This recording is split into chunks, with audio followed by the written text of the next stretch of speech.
You get that ink out of a cereal box, old-timer."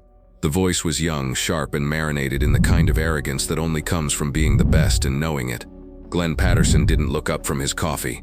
He was 81 years old, and the simple act of stirring 2 cubes of sugar into the dark liquid deserved more of his attention than the pair of mountains standing over his booth.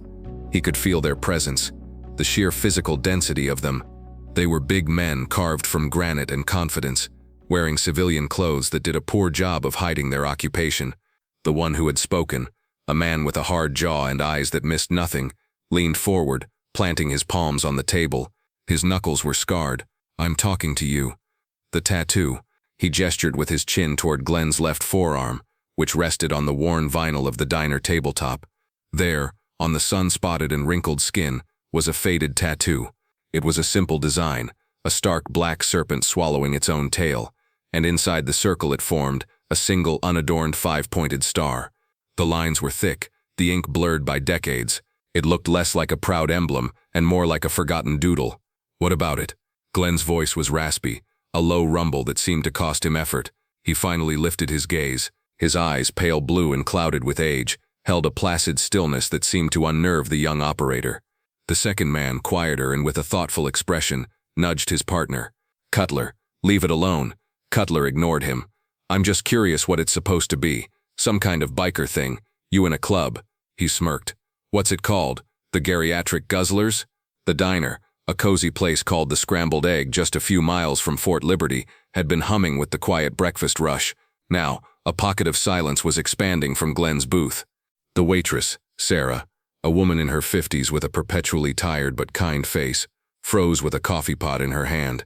Regulars who knew Glenn, the quiet old man who came in for coffee and toast every Tuesday and Thursday, shot nervous glances at the 2 imposing men. Glenn took a slow sip of his coffee. He placed the mug down with a steady hand. "It's just something from a long time ago."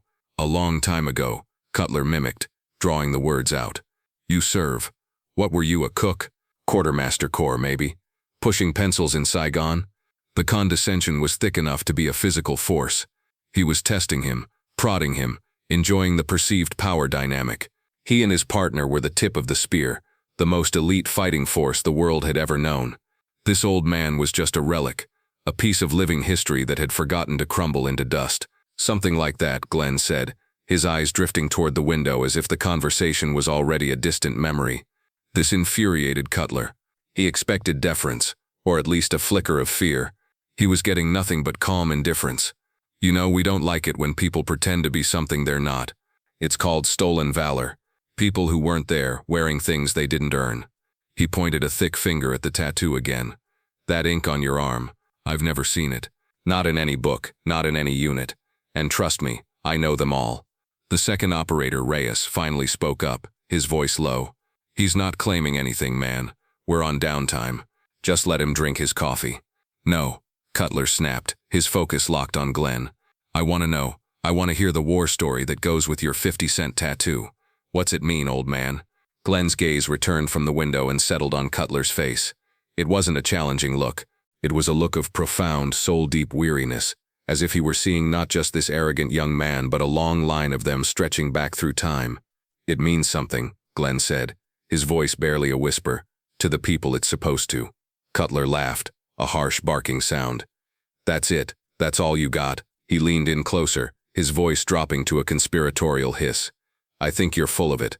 I think you spent your war peeling potatoes and you got that thing done in some back alley shop in Fayetteville to impress girls." The disrespect was a palpable thing now. It hung in the air, thick and sour. Sarah, the waitress, placed the coffee pot down with a sharp clink. The cook in the back had stopped flipping pancakes. The quiet murmur of the diner had died completely. Everyone was watching. Cutler straightened up, a look of smug satisfaction on his face. He'd won. He'd broken the old man's silence, even if he hadn't gotten the reaction he wanted. He turned to Reyes. "See? Nothing.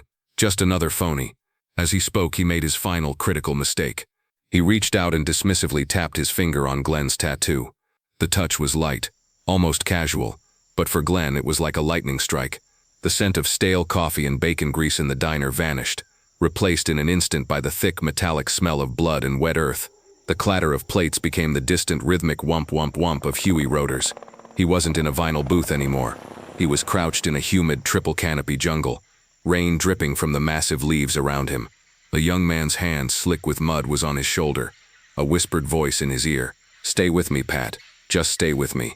He remembered the flash of a makeshift needle, a shard of bamboo dipped in a mixture of gunpowder and ink.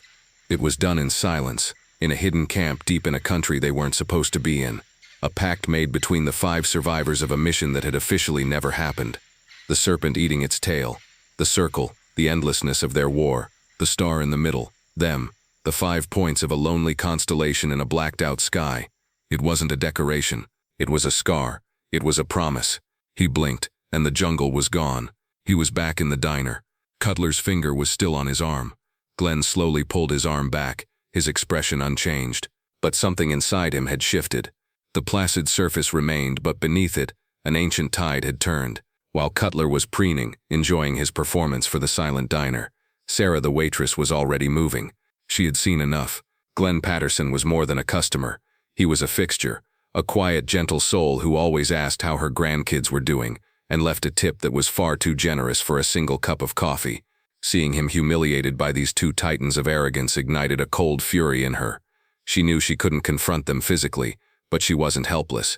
She slipped into the small, cluttered office behind the kitchen, closing the door softly. She pulled out her old flip phone, her fingers moving quickly over the worn keypad. She didn't call the police. What would they do? Ask the men to leave. This was a different kind of problem, one that required a different kind of solution. Her cousin Stacy worked as an administrative assistant at the JSOC command building on post. A long shot, but it was the only shot she had. Stacy answered on the second ring, her voice crisp and professional. "General Thorne's office, this is Senior Airman Miller." "Stacy, it's Sarah," she whispered, her voice tight with urgency. "Listen, I don't have a lot of time. There are 2 of your guys, I think. They're here at the diner, and they're harassing one of my regulars, an old man." "Sarah, I'm in the middle of something," Stacy started, sounding annoyed. "If they're causing trouble, you should call the MPs." "No, you don't understand," Sarah insisted, her voice dropping lower. "The old man's name is Glenn Patterson." There was a pause on the other end of the line. "I don't recognize that name. Is he a retired general or something?" "I don't know what he is," Sarah said, frustration creeping into her voice. "But they're mocking a tattoo on his arm. It's a snake in a circle, eating its tail, with a star in the middle." The silence on the other end of the line was now absolute. It stretched for 3, 4, 5 seconds. When Stacy's voice returned, it was completely different. The professional crispness was gone, replaced by a strained, high-pitched tension. "Say that again. Describe the tattoo again." Sarah described it one more time. "And the name is Glenn Patterson?" Stacy asked, her voice tight. "Yes. Now are you going to do something or not?" "Stay where you are. Don't let them leave," Stacy said, and the line went dead. Inside the sprawling, sterile headquarters of the Joint Special Operations Command, Senior Airman Stacy Miller felt a cold sweat break out on her forehead. The name and the symbol weren't in any official database she had access to, but she'd been working in this office for 3 years, and she had heard the whispers, the ghost stories told by old sergeants major about the men who came before the official units, the men who wrote the playbook in blood and shadow. Project Omega, General Marcus Thorne, the 4-star commander of all of America's elite special operations forces, was in the middle of a top-secret briefing with his component commanders. The room was soundproof, the air thick with acronyms and satellite imagery. Stacy knew the protocol. You do not interrupt the general during a SIF brief unless the building is on fire or World War III has started. She decided this was close enough. She walked to the heavy door, took a deep breath, and knocked. A colonel with an eagle on his collar opened it a crack, his face a mask of annoyance. "What is it, airman?" "I need to speak with the general. It's urgent." "It can wait," he hissed. "Sir, with all due respect, it cannot." She pushed past him, her heart hammering against her ribs. All eyes in the room, the most dangerous and powerful military leaders in the country, turned to her. General Thorne looked up from the head of the table, his eyes like chips of flint. "Airman, this had better be the end of the world." Stacy walked straight to him, her training kicking in. She leaned down and spoke in a low, clear voice that only he could hear. "Sir, I apologize for the interruption. I just received a call from a source off post. A man named Glenn Patterson is being harassed at the Scrambled Egg Diner by 2 active-duty operators from the unit." The general's expression didn't change. He was a man famous for his composure. "They are questioning his service, sir," Stacy continued, her voice trembling slightly. "Specifically, they're mocking his tattoo." She paused. a serpent in a circle with a star. The change was instantaneous and terrifying. The mask of composure didn't just crack, it vaporized.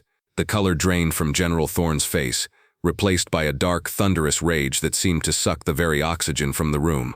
The other commanders flinched back, stunned. Thorne rose from his chair so quickly it screeched back and nearly toppled over. His voice when he spoke was not a shout. It was a low, guttural command that sliced through the silence. "Get my personal detail. Get my vehicles. Now." He looked at the other men at the table. "This meeting is over." Back in the diner, the tension had reached its breaking point. Cutler, having received no satisfying reaction from Glenn, decided to escalate. His patience was gone, replaced by a mean-spirited need to see the old man break. "All right, Grandpa. I think we've had enough of your stolen valor act," he said, his voice hard. He grabbed Glenn's upper arm, his grip surprisingly strong. "Let's take a little walk outside. You and me. We can talk about respect." He was threatening to physically assault an 81-year-old man in a public diner. A collective gasp went through the room. Reyes grabbed his partner's shoulder. "Cutler, no. What are you doing?" But Cutler was beyond reason. He started to pull Glenn from the booth. It was then that the sound reached them. It wasn't the familiar wail of police sirens. It was a deeper, more ominous sound. The rumble of powerful engines moving at high speed. Heads turned toward the windows. 3 black, government-plated Chevrolet Suburbans had screamed into the parking lot, executing a perfect tactical formation around the diner's entrance. Before the vehicles had even come to a complete stop, doors flew open and men in sharp, crisp service dress uniforms emerged. They were not soldiers in combat gear. They were the command's security detail, serious-faced sergeants major and master sergeants, who moved with an unnerving, synchronized precision. They formed a perimeter, their eyes scanning everything, their presence turning a simple diner into a high-security zone. Cutler and Reyes froze. They recognized the vehicles. They recognized the lead NCO of the security detail. Their blood ran cold. The arrogance and bluster drained from Cutler's face, replaced by a sickly pale confusion and the first icy tendrils of pure dread. The rear door of the lead Suburban opened. Out stepped General Marcus Thorne. The 4 silver stars on his collar glittered in the morning sun. He didn't look at anyone. His eyes, burning with a cold, controlled fire, were fixed on the diner's front door. He strode toward it, his detail falling in silently behind him. The bell above the diner door jingled softly as the general entered. The room was so quiet that the sound was like a gunshot. He filled the doorway, his presence sucking all the air from the small space. He ignored the stunned operators. He ignored the gawking patrons. His gaze swept the room and found the man in the booth. He walked directly to Glenn Patterson. He stopped, his polished black shoes inches from the table. Cutler still had his hand on Glenn's arm. The general's eyes flicked down to that hand, and the look in them was so venomous that Cutler snatched his hand back as if he'd been burned. Then General Thorne did something that no one in that diner could have ever predicted. He clicked his heels together, his back ramrod straight, in the greasy-spoon diner, surrounded by the smell of bacon and coffee. The highest-ranking special operator in the United States military snapped to the sharpest, most profound position of attention and rendered a perfect, textbook salute to the frail, quiet old man in the booth. Time seemed to stop. After a long moment, the general lowered his hand. His voice, when he spoke, was thick with an emotion no one had ever heard from him before. "Glenn, it's been too long." Glenn looked up at him and a faint, sad smile touched his lips. "Marcus, you got old." General Thorne allowed himself a small, grim smile. He then turned his attention to the 2 operators, who looked as if they were about to be physically ill. His eyes were arctic voids. "You," he said to Cutler. "You questioned this man. You questioned his tattoo." Cutler could only manage a choked, stammering sound. The general didn't wait for an answer. With slow, deliberate movements, he unbuttoned the cuff of his right sleeve. He rolled it up his forearm, past the wrist, past a thick, expensive watch.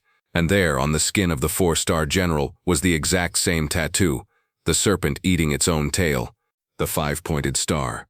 His was newer, the lines crisper, but it was an identical match to the faded ink on Glenn Patterson's arm. A wave of shock rippled through the diner. "Let me tell you who you were speaking to," the general said, his voice low and dangerous, yet loud enough for everyone to hear. "This is Glenn Patterson. Before there was a SEAL Team 6, before there was a Delta Force, there was a handful of men sent into the dark to do the impossible. They were called Project Omega. They were ghosts. Their missions were never recorded. Their names were never spoken. This man and 4 others were the founding members of the very tradition you think you represent." He took a step closer to Cutler and Reyes, his voice dropping even further. In 1968, on a mission so classified it still blacked out in every file, his team was compromised deep inside Laos. They were hunted for 3 weeks by 3 entire battalions. Glenn Patterson carried a wounded teammate, me, when I was a young lieutenant, on his back for the last 2 days through swamps and enemy patrols to get to the extraction point. Of the 5 men who wore this mark, only 2 are alive today. You are looking at both of them. He let that sink in. The weight of his words settled over the room, crushing Cutler and Reyes beneath them. The patrons stared, their mouths agape, looking at the quiet old man in the booth with a completely new understanding. They were in the presence of a legend they never knew existed. The general turned back to his operators. The rebuke, when it came, was not loud. It was a quiet surgical evisceration. You wear the uniform of the quiet professional. That is our creed. Today you forgot the quiet part. You forgot the professional part.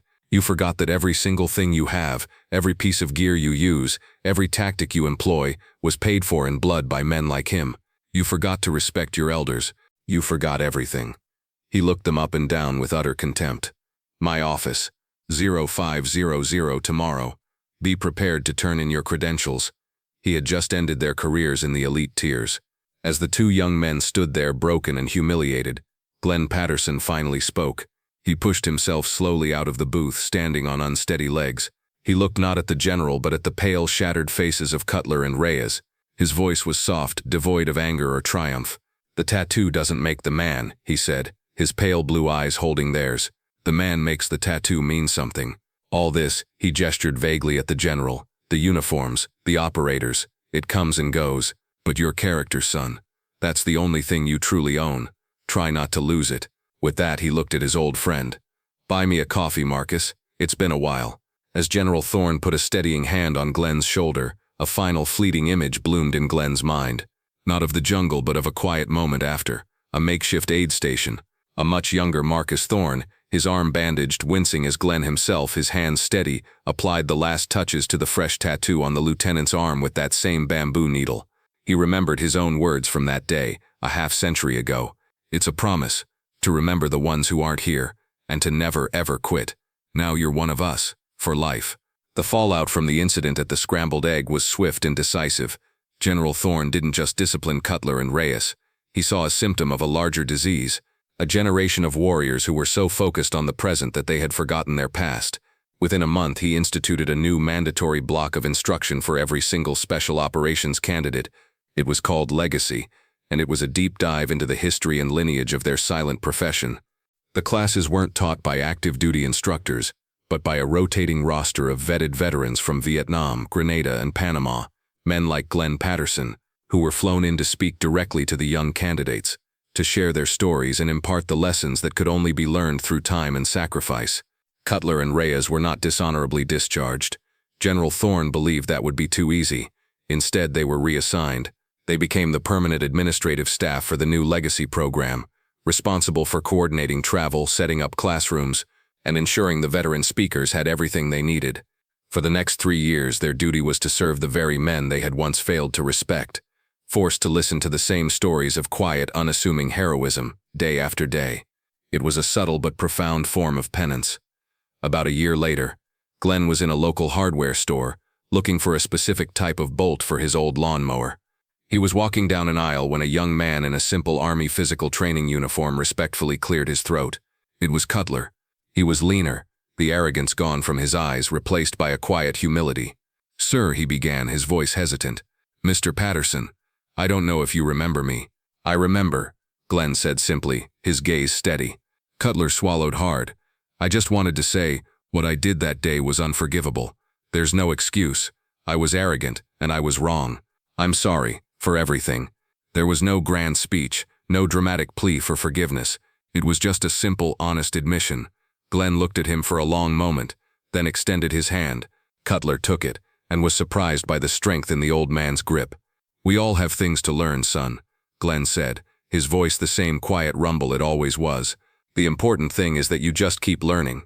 He gave a small nod, then turned back to the bin of bolts, the conversation for him already over. The quiet heroes walk among us every day. If you were moved by Glenn Patterson's story of dignity and valor, please like this video, subscribe to Veteran Valor for more stories, and share it with someone who needs to hear it. We'll see you in the next one.